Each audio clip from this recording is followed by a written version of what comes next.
One of the most important things you can do for your HVAC system is to make sure that you regularly change your air filters.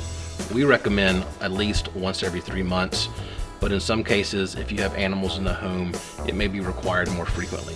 We also suggest that every month when you pay your energy bill, you check your filters to see if they need to be replaced or not.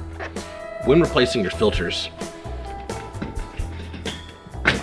they all come with an indicator arrow to ensure they're placed in the correct direction. Here's the indicator arrow showing that the airflow and the filter need to go this direction. In cases where you have a return air vent in a ceiling, one trick you can do is to turn your air conditioning system on and allow the suction from the blower wheel to hold this filter in place while you're changing the filter and closing the vent door.